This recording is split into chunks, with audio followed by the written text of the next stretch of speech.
ಎಲ್ಲರಿಗೂ ನಮಸ್ಕಾರ ಸ್ನೇಹಿತರೆ. ಮಿಂಚಿದ ಮಯಾಂಕ್ ಯಾದವ್, ಪ್ರಿನ್ಸ್ ಯಾದವ್ ಬ್ಯಾಟಿಂಗ್ ನಲ್ಲಿ ಗರ್ಜನೆ ಮಾಡಿದ ವೈಭವ್ ಸೂರ್ಯವಂಶಿ ಜಿಂಬಾಬ್ವೆಯನ್ನು ಮಣಿಸಿ 7 ವಿಕೆಟ್ ಗಳಿಂದ ಭಾರತ ತಂಡಕ್ಕೆ ಭರ್ಜರಿ ಜಯ ಮೊದಲನೇ ಟಿ20 ಪಂದ್ಯದಲ್ಲಿ.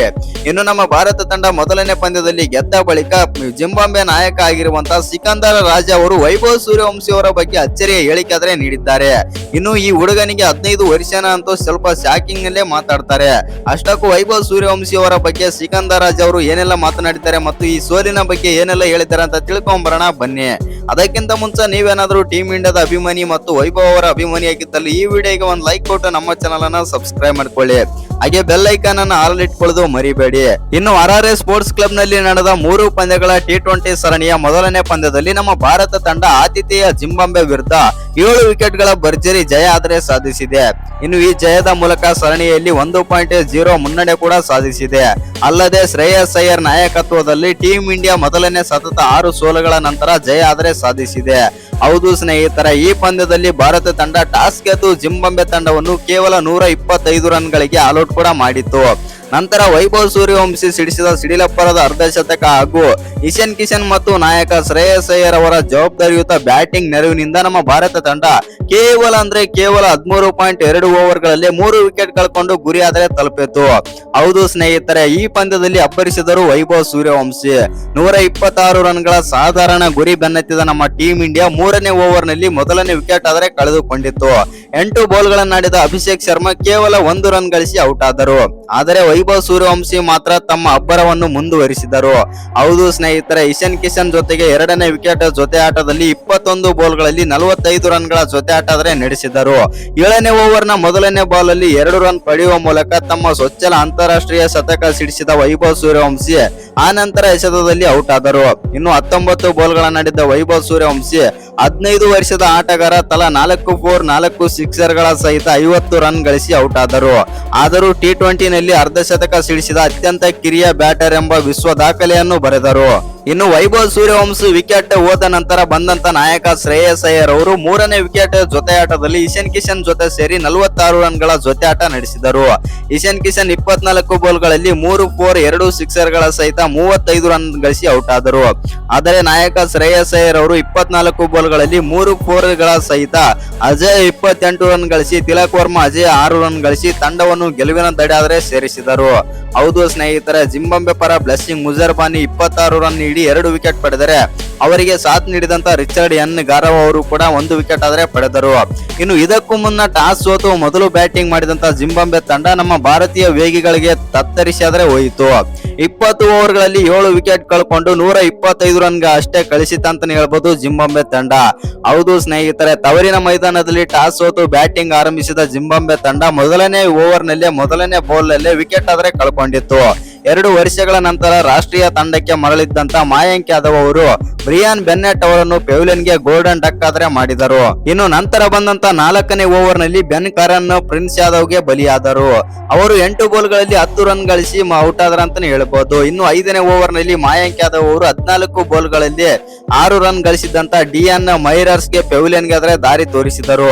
ಆನಂತರ ಬಂದಂತ ಶಿವಂ ದುಬೆ ಅವರು ಸಿಕಂದರ್ ರಾಜ ಅವರನ್ನು ಔಟ್ ಮಾಡಿದರು. ರಾಜ ಅವರು 7 ಬಾಲ್ಗಳಲ್ಲಿ ಕೇವಲ 4 ರನ್ ಗಳಿಸಿ ಔಟ್ ಆದರು.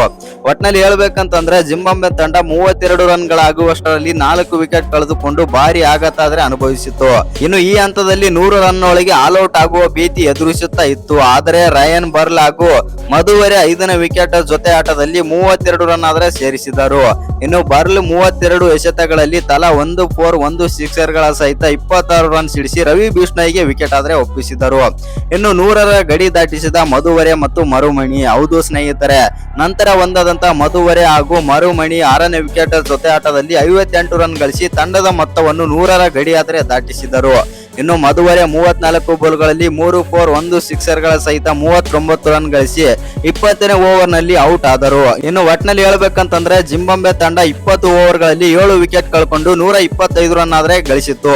ಇನ್ನು 126 ಟಾರ್ಗೆಟ್ ಬೆನ್ನತ್ತಿದ ನಮ್ಮ ಭಾರತ ತಂಡ 13.2 ಓವರ್ಗಳಲ್ಲಿ ಟಾರ್ಗೆಟ್ ಅನ್ನ ಚೇಸ್ ಆದ್ರೆ ಮಾಡಿತ್ತು. ಇನ್ನು ಈ ಪಂದ್ಯ ಸೋತ ಬಳಿಕ ನಮ್ಮ ಭಾರತದ ಎದುರು ಮೊದಲನೇ ಟಿ20 ಪಂದ್ಯ ಸೋತ ಬಳಿಕ ಜಿಂಬಾಬ್ವೆ ನಾಯಕ ಆಗಿರುವಂತಹ ಸಿಕಂದರ್ ರಾಜ ಅವರು ಏನೆಲ್ಲ ಮಾತನಾಡಿದ್ರು, ಏನೆಲ್ಲ ಹೇಳಿದ್ರು ಅಂತ ನೋಡೋಣ ಬನ್ನಿ. ಇನ್ನು ಮೊದಲಿಗೆ ಸಿಕಂದರ್ ರಾಜ ಅವರು ಭಾರತ ತಂಡದ ಬೌಲಿಂಗ್ ಬಗ್ಗೆ ಆದ್ರೆ ಮಾತಾಡ್ತಾರೆ. ಹೌದು ಸ್ನೇಹಿತರೆ, ಭಾರತದ ಬೌಲಿಂಗ್ ಬಗ್ಗೆ ಈ ರೀತಿ ಆದ್ರೆ ಮಾತಾಡ್ತಾರೆ. ಭಾರತದ ಬೌಲಿಂಗ್ ಅದ್ಭುತವಾಗಿತ್ತು ಮತ್ತು ಅದ್ಭುತವಾದ ಬೌಲರ್ಸ್ ಗಳಾದ್ರೆ ಇದ್ದಾರೆ. ಇನ್ನು ಆ ಕಾರಣದಿಂದಾಗಿ ನಮ್ಮನ್ನು ಇಷ್ಟು ರನ್ಗೆ ಕಟ್ಟಿ ಹಾಕಲು ಸಾಧ್ಯವಾಯಿತು ಮತ್ತು ಏಕೆಂದರೆ ಪ್ರಿನ್ಸ್ ಯಾದವ್ ಮತ್ತು ಮಯಾಂಕ್ ಯಾದವ್ ಅವರು ಅದ್ಭುತವಾಗಿ ಆದರೆ ಬೌಲಿಂಗ್ ಮಾಡಿದರು. ಅವರ ಪೇಸ್ಗೆ ನಮ್ಮ ಬ್ಯಾಟರ್ಸ್ ಗಳು ಆಡಲು ಸ್ವಲ್ಪ ಕಷ್ಟಪಟ್ಟರು ಎಂದು ಸಿಕಂದರ್ ರಾಜ್ ಆದ್ರೆ ಹೇಳ್ತಾರೆ ಅಂತಾನೆ ಹೇಳ್ಬಹುದು. ಆನಂತರ ಅಯ್ಯರ್ ಕ್ಯಾಪ್ಟನ್ಸಿ ಬಗ್ಗೆ ಕೂಡ ಮಾತಾಡ್ತಾರೆ. ಅಯ್ಯರ್ ಅವರು ಒಳ್ಳೆಯ ಕ್ಯಾಪ್ಟನ್ ಮತ್ತು ನಾನು IPL ಅಲ್ಲಿ ಎಲ್ಲ ಆಡಿದ್ದು ನೋಡಿದ್ದೇನೆ. ಆ ಕಾರಣದಿಂದಾಗಿ ಅಯ್ಯರ್ ಅವರು ಒಳ್ಳೆಯ ನಾಯಕನಾಗಿದ್ದಾರೆ ಮತ್ತು ನಾಯಕ ಅಂತ ನನಗೂ ಕೂಡ ಗೊತ್ತು. ಅವರಿಗೆ 6 ಪಂದ್ಯಗಳಲ್ಲಿ ಸೋಲಾಗಿರ್ಬೋದು, ಆದ್ರೆ ಈ ಪಂದ್ಯ ಗೆದ್ದಿರುವುದು ನನಗೂ ಕೂಡ ಖುಷಿಯಾಗಿದೆ. ಆದ್ರೆ ನಾವು ಈ ಪಂದ್ಯದಲ್ಲಿ ಸೋತಿರಬಹುದು, ಆದ್ರೆ ನೆಕ್ಸ್ಟ್ ಬರುವಂತ ಪಂದ್ಯದಲ್ಲಿ ಗೆದ್ದು ತೋರಿಸುತ್ತೇವೆ ಮತ್ತು ಭಾರತದ ಎದುರು ಗೆಲ್ಲೋದು ನಮಗೂ ಕೂಡ ಒಂದು ಕನಸಿನ ಮಾತಂತಂದು ಇದೀಗ ಸಿಕಂದರ್ ರಾಜ್ ಅವರು ಕಮೆಂಟ್ರಿಯಲ್ಲಿ ಮಾತಾಡಿದಾರೆ ಅಂತಾನೆ ಹೇಳ್ಬೋದು ಮತ್ತು ಪ್ರೆಸ್ ಕಾನ್ಫರೆನ್ಸ್ ಅಲ್ಲಿ ಈ ರೀತಿ ಆದ್ರೆ ಮಾತಾಡ್ತಾರೆ. ಆನಂತರ ವೈಭವ್ ಸೂರ್ಯವಂಶಿ ಅವರ ಬಗ್ಗೆ ಕಡೆಯದಾಗಿ ಮಾತಾಡ್ತಾರೆ ಅಂತಾನೆ ಹೇಳ್ಬೋದು ಸಿಕಂದರ್ ರಾಜ್ ಅವರು. ವೈಭವ್ ಸೂರ್ಯವಂಶಿ ಅವರ ಬಗ್ಗೆ ಸಿಕಂದರ್ ರಾಜ್ ಅವರು ಈ ರೀತಿ ಆದ್ರೆ ಹೇಳ್ತಾರೆ. ವೈಭವ್ ಸೂರ್ಯವಂಶಿಗೆ 15 ವರ್ಷ ಅಂದ್ರೆ ನಾನು ನಂಬೋದಿಲ್ಲ, ಏಕೆಂದ್ರೆ ಆ ಹುಡುಗ ತುಂಬಾನೇ ಆದ್ರೆ ಬಲಶಾಲಿಯಾಗಿದ್ದಾನೆ ಮತ್ತು ಅಷ್ಟು ಚೆನ್ನಾಗಿ ಬ್ಯಾಟ್ ಮಾಡುತ್ತಾನೆ ಮತ್ತು ಎಲ್ಲ ಬ್ಯಾಟರ್ ಗಳು ಇಂಥ ಪಿಚ್ ಕಂಡೀಷನ್ ಅಲ್ಲಿ ಎಲ್ಲ ಬ್ಯಾಟರ್ ಗಳು ತುಂಬಾನೇ ಆದ್ರೆ ಕಷ್ಟಪಟ್ಟರು. ಆದ್ರೆ ನಮ್ಮ ಬೌಲರ್ಸ್ ಗಳನ್ನು ಈಸಿಯಾಗಿ ಎದುರಿಸಿದ ಮತ್ತು ಅಂತ ನಮ್ಮ ಪೇಸರ್ ಆಗಿರುವಂತಹ ಮುಜರ್ ಬಾನಿ ಅವರಿಗೆ ಈಸಿಯಾಗಿ ಸಿಕ್ಸ್ ಎಲ್ಲ ಬಾರಿಸ್ತಾ ಇದ್ದಾನೆ. ಆ ಕಾರಣದಿಂದಾಗಿ ಅವನ ಬ್ಯಾಟಿಂಗ್ ಸ್ಟೈಲೇ ಬೇರೆ ಇದೆ ಮತ್ತು ಅವಂತ ಬ್ಯಾಟರ್ ಸಿಗೋದು ತುಂಬಾನೇ ಕಷ್ಟಕರವಾದ ವಿಷಯ ಮತ್ತು ಭಾರತಕ್ಕೆ ಅಂತ ಬ್ಯಾಟರ್ ಸಿಕ್ಕಿದ್ದು ತುಂಬಾನೇ ಒಳ್ಳೆಯ ವಿಷಯ ಎಂದು ಸಿಕಂದರ್ ರಾಜ್ ಆದ್ರೆ ಹೇಳ್ತಾರೆ ಅಂತಾನೆ ಹೇಳ್ಬಹುದು. ಇನ್ನೊಂದು ಹೇಳ್ತಾರೆ ಸಿಕಂದರ್ ರಾಜ್ ಅವರು ವೈಭವ್ ಸೂರ್ಯವಂಶಿ ಅವರ ಬಗ್ಗೆ. ವೈಭವ್ ಸೂರ್ಯವಂಶಿ ಅವರು ಆಡಿದಂತಹ ಬೆಸ್ಟ್ 4 ನಿಂದಾನೇ ಭಾರತ ತಂಡ ಇಷ್ಟು ಈಸಿಯಾಗಿ ಗೆಲ್ಲೋಕೆ ಸಾಧ್ಯವಾಯಿತು. ಅಕಸ್ಮಾತ್ ಏನಾದ್ರೂ ವೈಭವ್ ಸೂರ್ಯವಂಶಿ ಈ ಪಂದ್ಯದಲ್ಲಿ ಆಡದೆ ಹೋಗಿತ್ತು ಅಂತಂದ್ರೆ ನಾವು ಈ ಪಂದ್ಯದಲ್ಲಿ ಗೇಮ್ ನಲ್ಲಿ ಇರ್ತಾ ಇದ್ದೇವೆ ಅಂತಂದು ಸಿಕಂದರ್ ರಾಜ್ ಅವರಾದ್ರೆ ಹೇಳಿದ್ದಾರೆ. ಇನ್ನು ಈ ವಿಡಿಯೋ ಇಷ್ಟ ಆಗಿದ್ರೆ ಒಂದು ಲೈಕ್ ಮಾಡಿ, ಶೇರ್ ಮಾಡಿ, ಹಾಗೆ ಇನ್ನು ಯಾರು ಚಾನಲ್ಗೆ ಸಬ್ಸ್ಕ್ರೈಬ್ ಮಾಡ್ಕೊಂಡಿಲ್ಲ ಸಬ್ಸ್ಕ್ರೈಬ್ ಮಾಡ್ಕೊಂಡು ಬೆಲ್ ಐಕಾನ್ ಅನ್ನ ಆಲ್ ಇಟ್ಕೊಳ್ಳಿ. ಇನ್ನು ಭಾರತ ತಂಡದ ಯುವ ಆಟಗಾರ ವೈಭವ್ ಸೂರ್ಯವಂಶಿ ಕೊನೆಗೂ ತಮ್ಮ ನೈಜ ಫಾರ್ಮ್ಗೆ ಆದ್ರೆ ಬಂದಿದ್ದಾರೆ. ಅಂತಾರಾಷ್ಟ್ರೀಯ ಕ್ರಿಕೆಟ್ಗೆ ಪಾದಾರ್ಪಣೆ ಮಾಡಿ ಮೊದಲನೇ 3 ಪಂದ್ಯಗಳಲ್ಲಿ ನಿರಾಶೆ ಪ್ರದರ್ಶನ ತೋರಿಸಿದ ವೈಭವ್ ಸೂರ್ಯವಂಶಿ ಜಿಂಬಾಬ್ವೆ ವಿರುದ್ಧ ಮೊದಲನೇ T20 ಪಂದ್ಯದಲ್ಲಿ ಆಕರ್ಷಕ ಅರ್ಧಶತಕ ಸಿಡಿಸಿ ಎಲ್ಲರ ಗಮನ ಸೆಳೆದಿದ್ದಾರೆ. RRA ಸ್ಪೋರ್ಟ್ಸ್ ಕ್ಲಬ್ ನಲ್ಲಿ ನಡೆದಂತ ಮೊದಲನೇ ಪಂದ್ಯದಲ್ಲಿ ಮೊದಲು ಬ್ಯಾಟಿಂಗ್ ಮಾಡಿದ ಜಿಂಬಾಬ್ವೆ ತಂಡ ಭಾರತೀಯರ ಬೌಲಿಂಗ್ ದಾಳಿಗೆ ಸಿಲುಕಿ 20 ಓವರ್ಗಳಲ್ಲಿ 7 ವಿಕೆಟ್ ಕಳ್ಕೊಂಡು 125 ರನ್ ಆದ್ರೆ ಗಳಿಸಿತು. ಇನ್ನು 126 ಟಾರ್ಗೆಟ್ ಚೇಸ್ ಮಾಡಕ್ಕೆ ಬಂದಂತ ನಮ್ಮ ಟೀಮ್ ಇಂಡಿಯಾ ನಿರೀಕ್ಷಿತ ಆರಂಭ ಏನು ಪಡಿಲಿಲ್ಲ. ಹೌದು ವೀಕ್ಷಕರೇ, ಅಭಿಷೇಕ್ ಶರ್ಮಾ 8 ಬಾಲ್ ಗಳನ್ನಾಡಿ ಕೇವಲ ಒಂದೇ 1 ರನ್ ಗಳಿಸಿ ಔಟ್ ಆದರು ಮತ್ತು ಸ್ಟ್ರಗಲ್ ಕೂಡ ಮಾಡಿದ್ರು ಅಭಿಷೇಕ್ ಶರ್ಮಾ ಇವತ್ತಿನ ಪಂದ್ಯದಲ್ಲಿ. ಆದ್ರೆ ನಮ್ಮ ವೈಭವ್ ಸೂರ್ಯವಂಶಿ ಆಗಲ್ಲ, ನಾನು IPL ಅಲ್ಲಿ ಪ್ರದರ್ಶನ ಯಾವ ತರ ಕೊಡುತ್ತೇನೆ ಇಲ್ಲೂ ಕೂಡ ಅದೇ ತರ ತೋರಿಸುತ್ತೇನೆ ಅಂತಂದು ಆಡಿದ್ರು ವೈಭವ್ ಸೂರ್ಯವಂಶಿ. 2ನೇ ಓವರ್ ನಲ್ಲಿ 2 6 ಹಾಗೂ 1 4 ಸಿಡಿಸಿದರು. ಅಭಿಷೇಕ್ ಶರ್ಮಾ ವಿಕೆಟ್ ಕಳೆದುಕೊಂಡರೂ ಕೂಡ ತಲೆ ಕೆಡಿಸಿಕೊಳ್ಳದ 15 ವರ್ಷದ ಪೋರ ಬೌಂಡರಿ ಸಿಕ್ಸರ್ ಗಳ ಸುರಿಮಳೆಗೊಯ್ದರು. ಹೌದು ವೀಕ್ಷಕರೇ, ಪವರ್ ಪ್ಲೇ ಮುಗಿಯುವುದರೊಳಗೆ ವೈಭವ್ ಸೂರ್ಯವಂಶಿ 17 ಬಾಲ್ ಗಳಲ್ಲಿ 48 ರನ್ ಸಿಡಿಸಿದರು. ಇನ್ನು 7ನೇ ಓವರ್ ನ ಮೊದಲನೇ ಬಾಲ್ ಅಲ್ಲಿ 2 ರನ್ ತೆಗೆಯುವ ಮೂಲಕ ತಮ್ಮ ಸೊಚ್ಚಲ ಅರ್ಧಶತಕ ಪೂರ್ಣಗೊಳಿಸಿ ಎನ್ ಗರಾವ್ಗೆ ವಿಕೆಟ್ ಒಪ್ಪಿಸಿದರು. ಇನ್ನು ವೈಭವ್ ಸೂರ್ಯವಂಶಿ ಈ ಸಿಡಿಲಬ್ಬರದ ಇನ್ನಿಂಗ್ಸ್ ನಲ್ಲಿ ತಲಾ 4 4 ಮತ್ತು 4 ಸಿಕ್ಸರ್ ಗಳಾದ್ರೆ ಇದ್ದವು. ಇನ್ನು 4ನೇ ಅಂತಾರಾಷ್ಟ್ರೀಯ ಪಂದ್ಯದಲ್ಲಿ ತಮ್ಮ ಸೊಚ್ಚಲ ಅರ್ಧಶತಕ ಸಿಡಿಸಿದರು ವೈಭವ್ ಸೂರ್ಯವಂಶಿ.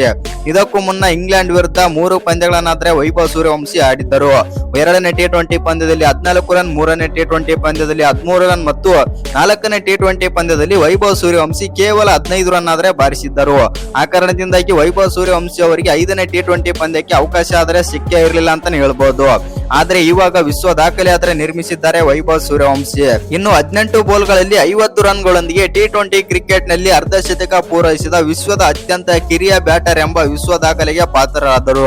ವೈಭವ್ ಸೂರ್ಯವಂಶಿಗೂ ಮುನ್ನ ನೇಪಾಳದ ಕುಶಲ್ ಮಲ್ಲ 15 ವರ್ಷ 340 ದಿನಗಳಲ್ಲಿ ಈ ಸಾಧನೆ ಆದ್ರೆ ಮಾಡಿದ್ದರು. ಆದರೆ ವೈಭವ್ ಸೂರ್ಯವಂಶಿ ಜಿಂಬಾಬ್ವೆ ವಿರುದ್ಧ ವೇಗವಾಗಿ ಅರ್ಧಶತಕ ಸಿಡಿಸಿದ ವಿಶ್ವದ 2ನೇ ಬ್ಯಾಟರ್ ಎನಿಸಿಕೊಂಡರು. ಇನ್ನು ವೈಭವ್ ಸೂರ್ಯವಂಶಿ 18 ಬಾಲ್ ಗಳು ತೆಗೆದುಕೊಂಡರೆ ನಮೀಬಿಯಾದ ಜಾನ್ ಅವರು 13 ಬಾಲ್ ಗಳಲ್ಲಿ 50 ರನ್ ಗಡಿ ದಾಟಿ ಮೊದಲನೇ ಸ್ಥಾನದಲ್ಲಿ ಆದ್ರೆ ಇದ್ದಾರೆ. ಇನ್ನು ಎಟ್ಮೇರ್ 19 ಹಾಗೂ ಪಾಲ್ ಸ್ಟ್ರಿಲಿಂಗ್ ಅವರು 21 ಬಾಲ್ ಗಳಲ್ಲಿ ಅರ್ಧಶತಕ ಸಿಡಿಸಿದ ನಂತರ ಸ್ಥಾನದಲ್ಲಿ ಆದ್ರೆ ಇದ್ದಾರೆ ಅಂತಾನೆ ಹೇಳ್ಬಹುದು.